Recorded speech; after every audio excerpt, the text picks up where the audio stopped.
Et salut les Yugisphères, aujourd'hui on se retrouve pourquoi? Pour un tuto Speed Moustache, le fameux, l'incroyable, le Speed. Non, en fait c'est un tuto Speed Duel Yu-Gi-Oh! En fait, je me suis encore fourvoyé. Désolé, les 10 000 abonnés sont pas encore atteints, donc ça sera être tout simplement un tuto Yu-Gi-Oh! Pour vous parler d'un petit deck profile. Parce que vous êtes peut-être pas sans savoir que je vous ai annoncé sur cette chaîne que j'organisais avec Abyss Corp un petit tournoi Abyss Speed Cup, donc un petit tournoi compétitif pour le Speed Duel. Donc n'hésitez pas à nous y rejoindre le 5 octobre à Lyon, Villeurbanne, durant le salon de l'Octogone. Ça sera un super petit tournoi, et durant pour ce petit tournoi du coup que vous allez préparer en Speed Duel, vous avez peut-être avoir besoin de conseils pour qu'est-ce que je vais pouvoir jouer, qu'est-ce que je vais pouvoir deck builder. Et donc du coup je vais vous faire une première vidéo aujourd'hui pour vous proposer un deck que vous pourriez essayer de jouer et que peut-être que vous allez aussi rencontrer, hein. C'est peut-être ce genre de deck que vous allez rencontrer en phase, donc ça peut aussi vous permettre de vous préparer à ce genre de stratégie qui peut exister. Et puis je vous ferai une deuxième vidéo plus tard pour vous présenter un autre deck que vous pourriez avoir. Je suis pas sûr de vous en faire une troisième decklist, mais vous en aurez déjà deux normalement, tout simplement, donc ça sera déjà plutôt sympa. Donc on va voir ça tout de suite, un petit peu cette decklist un peu particulière. C'est un petit deck Stall Burn, et vous allez voir que c'est amusant à jouer, mais pas contre. Pas contre, hein, ça va pas forcément être une partie de plaisir pour votre adversaire. Vous allez rigoler parce qu'il n'y a rien à pouvoir faire, ou presque, et vous allez gagner. Logiquement, normalement, c'est le but, c'est le but de toute bonne stratégie, c'est de gagner. Donc on va se retrouver ça tout de suite. Ensemble, ce nouveau petit deck de Speed Duel. Bon, alors, comme d'habitude, vous allez reconnaître cette carte, hein. C'est une carte, moi je suis content d'aller dans le Speed Duel, donc je la joue aussi dans ce deck-là. Parce que c'est souvent une bonne carte pour revenir sur certaines situations. Donc vraiment, voilà, moi j'apprécie la jouer. Donc c'est le Copycha, toujours sur le niveau 1, 0-0 d'origine, mais qui, quand il est invoqué, va pouvoir nous permettre de cibler un monstre de l'adversaire, et on va transformer son attaque-défense en l'attaque-défense d'origine du monstre qu'on a ciblé. C'est quand même pas mal, ça nous permet de refaire un gros monstre, de pouvoir faire un gros monstre éventuellement, et de contrôler l'adversaire. Donc ça c'est bon, c'est pas forcément le must de stratégie, mais c'est un peu presque le beater du deck. Voilà, je vous le dis clairement, c'est si on doit y aller au combat, ça va être Copycha. Il n'y a pas beaucoup de choses qui vont pouvoir combattre. Et derrière, on découvre tout de suite la voyante à la boule de cristal, donc un autre niveau 1 qui est lui 100-100, qui est un magicien haut et qui est flip. Et donc son effet flip, tout simplement, c'est de dévoiler les deux cartes du dessus de notre deck, et on va ajouter une à notre main, et puis on va placer l'autre en dessous de notre deck. Donc ça nous permet d'aller chercher des cartes supplémentaires quand elle est invoquée flip, hein. Ça nous permet d'aller chercher une carte qui serait dans les deux cartes au-dessus du deck pour l'ajouter à notre main, ce qui va nous permettre d'aller chercher une carte qui pourrait nous sauver contre notre adversaire. Donc c'est vraiment le but de ce deck en fait, c'est de pas arrêter d'aller chercher des cartes comme ça en plus tous les tours, via effectivement la voyante par exemple. Derrière, en plus de la voyante, hein, qui est x2 dans le deck, hein, du coup, on va découvrir le forgeron Kotetsu. Donc voilà, donc la voyante et le forgeron et certaines autres cartes que vous allez trouver dans ce deck là sont sortis tout simplement dans l'édition de août, hein. Donc ce deck là, moi m'est venu via ce qui est sorti, hein, dans l'édition de août. Quand j'ai vu ce qui est sorti, je me suis dit, oh tiens, je vais monter un petit deck comme ça. Bon, à ce qui paraît, ça peut être fort, hein, ça peut être fort comme petit style de deck. Donc le forgeron Kotetsu, lui, il est niveau 2, 500-500, bête guerrier feu, et celui-ci, quand il est flip, il nous ajoute une magie d'équipement depuis notre deck à notre main. Donc là, bon, là on allait chercher les deux cartes au-dessus avec la voyante. Maintenant, avec le forgeron, on va aller chercher une magie d'équipement. Donc là, on pourra aller choisir une magie d'équipement qui pourrait peut-être nous sortir de la panade, éventuellement. Donc ça, c'est plutôt cool. Donc là, il joue x1. Après, on va jouer le masque des ténèbres. Donc là, lui, je le joue x2, hein, le masque des ténèbres. Donc le masque des ténèbres, là, c'est encore un niveau 2 qui est démon ténèbres avec 900 d'attaque, 400 de défense. Donc comme vous le voyez, hein, comme je vous le disais dans la vidéo, hein, juste avant, bon, on va pas y aller tellement au combat. Hein. C'est pas des grosses flèches pour taper. Mais en fait, là, ça va être un jeu très stratégique, hein. Dans le but ça va être de jouer un peu stratégique et de venir faire des choses que notre adversaire ne s'y attend pas, encore une fois, et venir gagner avec une stratégie un petit peu hors du commun. dans le principe au départ. Donc ce monstre est encore un monstre flip, et celui-ci nous dit qu'on va cibler une piège dans notre cimetière et on va ajouter la cible à notre main. Donc là, quand lui il est flippé, on récupère une piège qui serait dans notre cimetière. Bon, ça nous permet de recycler des choses qui seraient dans notre cimetière, ce qui n'est pas forcément mal. Après, on va voir la Zombina. Donc elle est sortie un petit peu avant, hein, elle n'est pas sortie avec le Masque des Ténèbres, le Forgeron et la Voyante. Celle-ci, c'est alors un niveau 4, du coup, là, terre, 1400-1500, donc là, elle a quand même commencé à avoir des stats. C'est une zombie, et elle nous dit que si cette carte en notre possession de son propriétaire est détruite par une carte de l'adversaire, vous pouvez cibler un monstre de max niveau 4 dans votre cimetière, Zombina exclu, et on l'invoque spécialement. Donc ça nous permet de réinvoquer spécialement un monstre qui serait dans notre cimetière, quand elle est détruite. Donc ça, c'est plutôt pratique. Bon, évidemment... les monstres flips, ça sert pas forcément à grand chose de les réinvoquer. Bon, Kopicha, ça peut redevenir intéressant, parce que si elle est détruite par un dragon blanc yeux bleus, on fait revenir Kopicha, le Kopicha prend l'attaque du dragon blanc yeux bleus, pourquoi pas. Donc, voilà, la petite Zombina. Mais la Zombina, en fait, elle va être plutôt intéressante pour le monstre qui est derrière, qui est sorti avec ses copains dans la dernière extension, c'est le Chevalier Commandeur. Donc le Chevalier Commandeur, c'est une 1200-1900, donc c'est un monstre à niveau 4, feu, guerrier, et qui nous dit que tous les monstres guerriers que l'on contrôle gagnent 400 d'attaque. Et si vous contrôlez un autre monstre, les monstres contrôlés par votre adversaire ne peuvent pas cibler cette carte avec une attaque. Bon, donc on nous dit que si on contrôle un autre monstre, on ne peut pas la cibler par une attaque. Donc ça va être obligé d'aller attaquer les copains, et elle fait gagner 400 à tous les guerriers. Donc c'est plutôt sympa, et en fait le but c'est que vu qu'elle ne peut pas être attaquée par notre adversaire si on contrôle un autre monstre, et bah je vais pas vous cacher, ça va être de la jouer x3. Hein, et clairement dire à notre adversaire, bah j'ai pas peur du tout, si j'ai mon chevalier commandeur, j'en ai 2 sur le terrain, et bah tu peux plus m'attaquer. Donc là, il va falloir d'abord que notre adversaire trouve une solution avec ses magies pièges ou ses effets de monstre pour venir la détruire avant de pouvoir venir nous attaquer. Donc ça, c'est quand même très très cool. C'est quand même très très cool. Après, on a la sphère explosive. Donc, la sphère explosive, sous ça, très très bonne carte qui vient de sortir aussi. Donc là, c'est pareil, hein, c'était aussi une des raisons de pourquoi j'ai eu envie de monter un tel deck, hein, parce que sphère explosive, c'est une petite carte de cœur que j'ai depuis des années.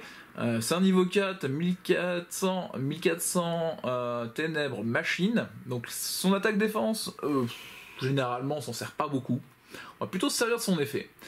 Si cette carte en position de défense face verso a été attaquée par un monstre de l'adversaire, avant le calcul des dommages, équipez cette carte au monstre attaquant.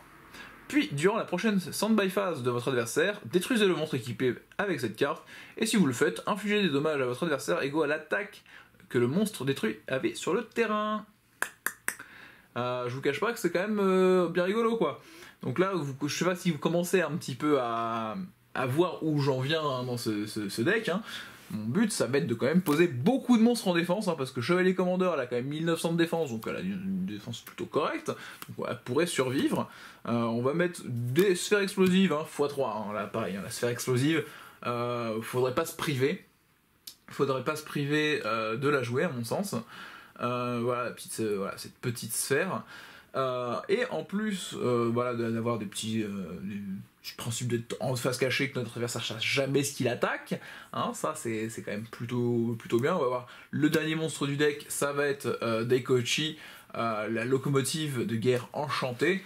Donc là c'est une 1400-1000 qui quand machine, ténèbres, quand il flippe, il va tout simplement nous permettre de piocher une carte, puis piocher une carte pour chaque autre, pour chaque Boikoshi, le wagon de terreur face recto que vous contrôlez, sauf que on va pas jouer le Boikoshi hein, qui est juste un pauvre monstre normal qui n'a pas beaucoup d'attaque et qui sert pas à grand chose du coup.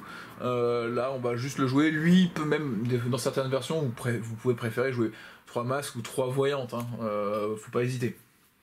Faut pas hésiter à éventuellement le remplacer. Hein, mais moi j'aime bien le jouer quand même parce que c'est pareil, il a 1400, bon, c'est pas foufou, mais ça peut servir. Après, vu qu'on est là quand même, à faire que notre adversaire, il va devoir patienter un petit peu pour nous taper. Le but du deck, hein, c'est soit clairement, je vous le dis, hein, de gagner au stall, c'est-à-dire de gagner au fait qu'on va meuler le deck adverse, hein, on va meuler son deck, on va faire qu'il n'a plus de cartes à piocher, et du coup il a perdu parce qu'il n'a plus de cartes à piocher dans son deck, parce qu'on n'arrête pas de l'empêcher de nous infliger des points de vie, et même peut-être bloquer complètement ses attaques, s'il n'a pas de possibilité. Et sinon, il y a une possibilité un petit peu aussi de burn, hein, comme vous avez commencé à le voir, avec la sphère explosive, c'est-à-dire de venir juste le tuer au fait que il attaque des sphères explosives, et il vient mourir sur des sphères explosives, hein, parce que 2 ou 3 sphères, ça peut suffire dans le format, on a 4000 points de vie, si les monstres commencent à passer les 1500-2000, 2 ou 3 sphères, enfin en fonction de voilà, combien il y a de points de vie, ça va le faire, ça va le faire. Et donc du coup sur ce principe que vu qu'on va faire que notre adversaire va vider un petit peu son deck, on va l'y aider avec de bonnes vieilles conscriptions. Conscription, hein, ce petit bon vieux piège qui nous permet de dévoiler la carte du dessus du deck de notre adversaire, et si c'est un monstre qui est invocable posable normalement, on l'invoque spécialement sur notre terrain, et sinon là, on ajoute la carte à la main à l'adverse.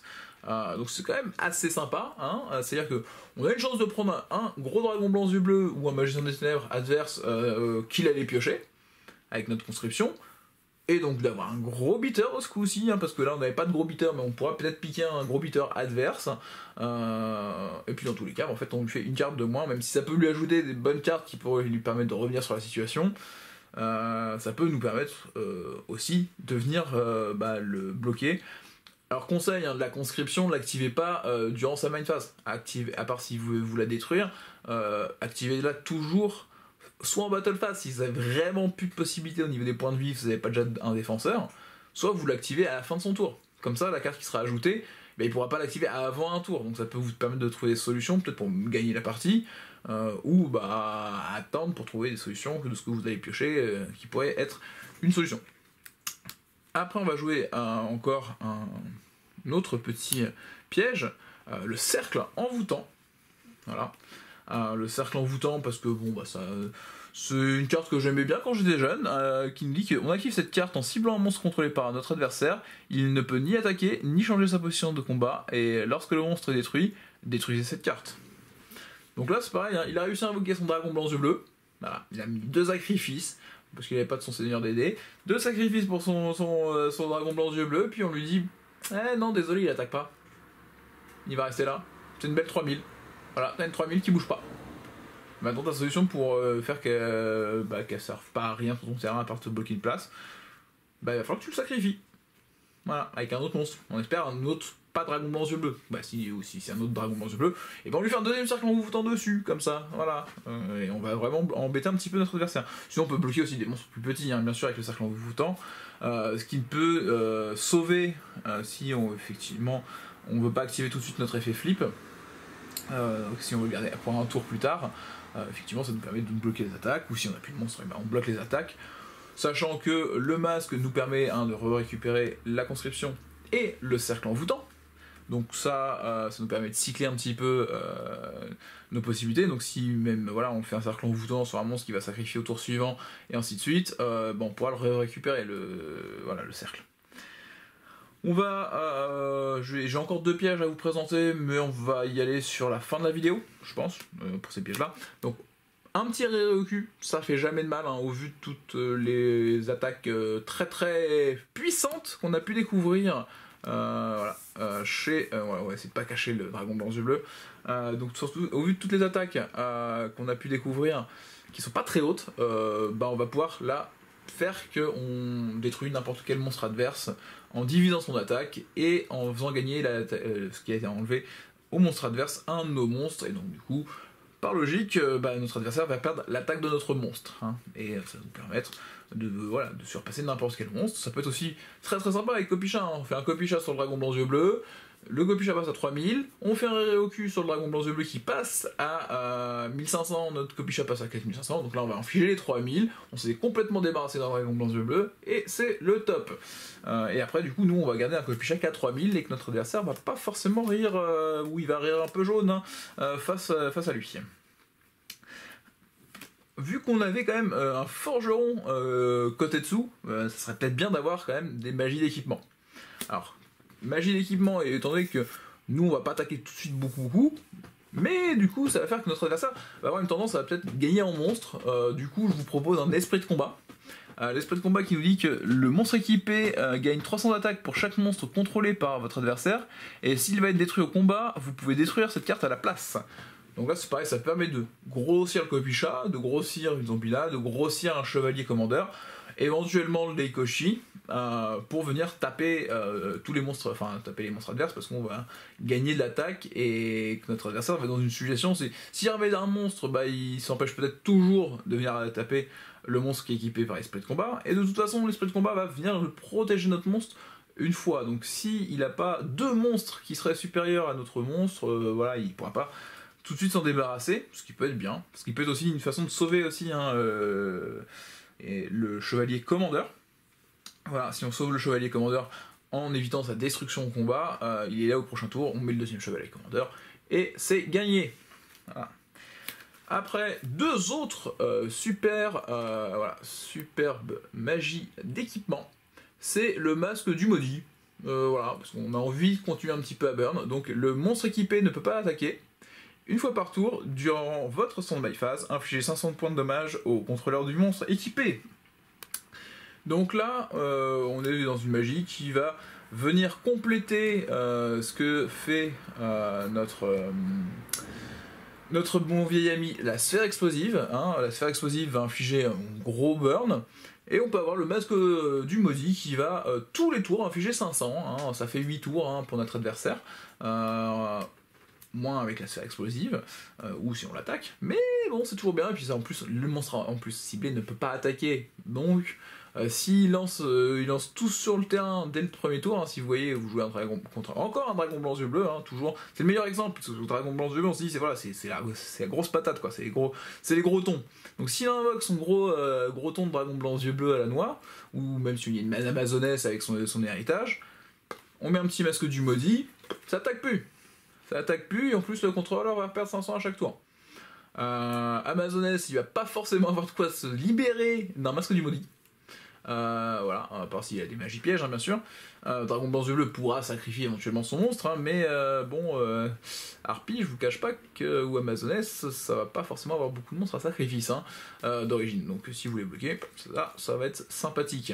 C'est pareil, si vous bloquez un renoncé, bah il attaque plus, il fait plus rien, voilà, c'est un joli renoncé. Voilà, c'est un renoncé qui va prendre 2 slots de zone sur le terrain adverse parce qu'il vous a piqué un monstre, mais bon, il fera plus rien. Et pour finir du coup sur les pièges, donc le nouveau Métalmorphe, donc ce petit piège que vous aviez dans la dernière édition, qui nous dit que cibler un monstre face recto, on équipe cette carte à la cible et il gagne 300 d'attaque def. Bon, ça c'est déjà pas mal. Et s'il attaque, il gagne une attaque égale à la moitié de l'attaque de la cible de l'attaque, durant le calcul des dommages uniquement. C'est-à-dire que là, on va protéger un de nos monstres, et en plus de l'avoir protégé avec ce petit piège surprise pour l'adversaire, et ben quand il va rattaquer lui derrière, il va vraiment mettre des grosses baffes. Voilà.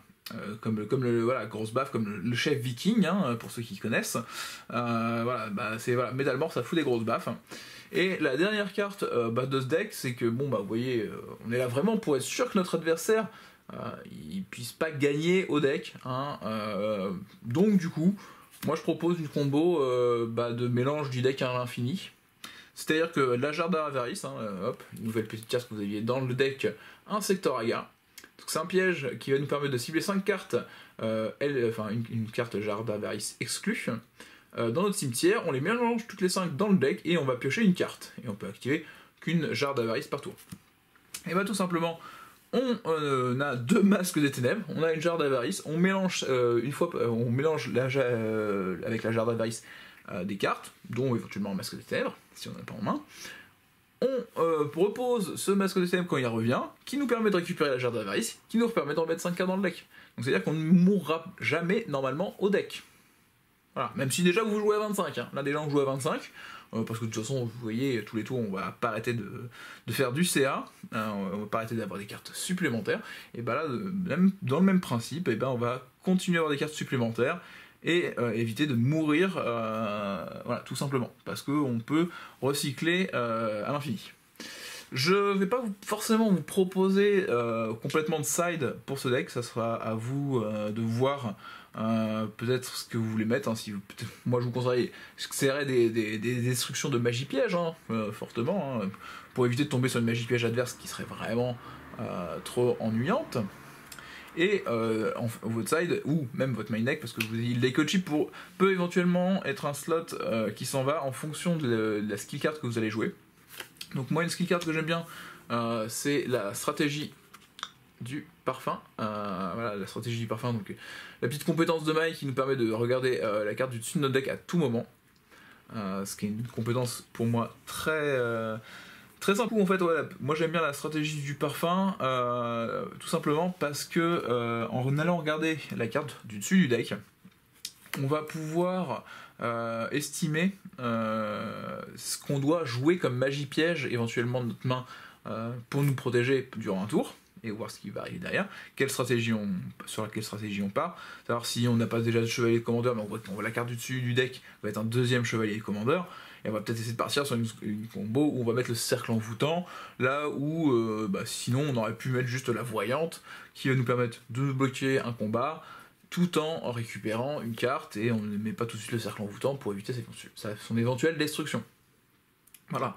Mais si on voit qu'il y a le chevalier commandeur qui arrive, on va mettre le chevalier commandeur, on va mettre le cercle envoûtant pour se protéger, et puis au tour suivant, normalement, on va mettre les deux chevaliers commandeurs. Là, ils vont se protéger l'un l'autre, avec la possibilité même qu'ils surpassent en attaque les monstres adverses, hein, parce que le chevalier commandeur, vu qu'il gagne 400 d'attaque, il fait gagner 400 d'attaque à tous les guerriers, quand on en a deux, déjà ils vont gagner 800, donc ils vont passer à 2000, mais 2004 si on a les trois. Donc ça peut devenir des gros beaters, voilà, presque devenir des gros beaters.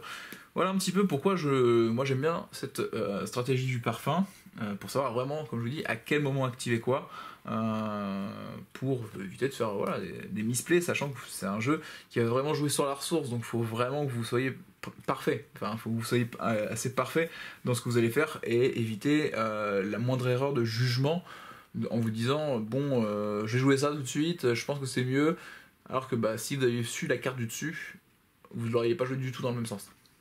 Alors. Après on peut avoir l'œil du Millennium, alors à la fois parce que ça nous permet de pareil savoir où on s'en va, donc ça peut être bien en première partie de savoir quoi jouer, comment jouer face à l'adversaire, parce qu'on connaît déjà un petit peu son deck si c'est nous qui commençons, et éventuellement aussi lui enlever une bonne main si on estime qu'on connaît le deck qui joue et qu'il a une bonne main par rapport au deck qui jouerait, pour essayer de faire qu'il ait une main un petit peu plus médiocre et faire de grosses starts pour vous laisser le temps de vous développer et de le contrôler plus facilement. Voilà, ça peut être pourquoi l'œil du Millennium peut être une des skills à utiliser. Et sinon on va avoir l'appel de l'être hanté, donc là hop, pour ceux qui ne s'en souviennent pas, le superbe appel de l'être hanté, donc une skill qui va par contre être assez ennuyante, parce que on va commencer avec la carte dans la zone magie piège, mais on commence avec une carte en moins le début du duel. Par contre, on commence avec un super piège, et on commence du coup avec un monstre qui pourrait revenir très facilement. Donc là pareil, le chevalier commandeur, ça peut faciliter sa façon de jouer, hein, parce qu'on va avoir l'appel de l'être hanté. Autre chose qui peut être intéressant, c'est qu'on va pouvoir aussi le faire revenir avec le masque des ténèbres. Par contre, vous ne pourrez pas le remélanger dans le deck avec la jarre d'avarice. Par contre, dans le cimetière, vous le récupérez avec le masque des ténèbres sans souci. Donc, c'est-à-dire que vous pourriez activer l'appel de l'être hanté plusieurs fois par partie.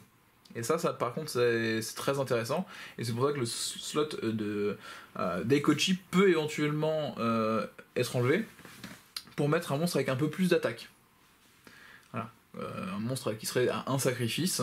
Le monstre avec un sacrifice avec le plus d'attaque, vous le mettez. Ou un autre monstre à un sacrifice qui vous intéresserait pour son effet. Parce que vous allez pouvoir le faire revenir tout le temps avec l'appel de l'être hanté et le masque des ténèbres. Voilà un petit peu, du coup comment tourne cette version. J'espère que ça a été clair, ça a été plutôt clair, hein, que ce deck va vous passionner, va vous donner envie. Je vous cache pas que quand j'ai joué cette decklist là à un ami la première fois, j'avais pas encore mis les masques du maudit, mais en fait il m'a quand même un petit peu houspillé, on va pas le gâcher, parce que c'est une decklist qui va pas vous faire jouer vraiment du speed duel. Là on va être sur du lent duel, voilà, on va être sur du lent duel clairement, parce que on ne joue pas, enfin si on joue, mais ça va vous demander plusieurs tours normalement pour gagner une partie et contrer la stratégie adverse, lui épuiser toutes ses ressources et vous revenir tranquillement parce que les ressources vous les avez. Voilà. Et du coup c'est fini pour la présentation de ce deck profile. J'espère que cette petite decklist speed duel vous intéressait, vous a plu.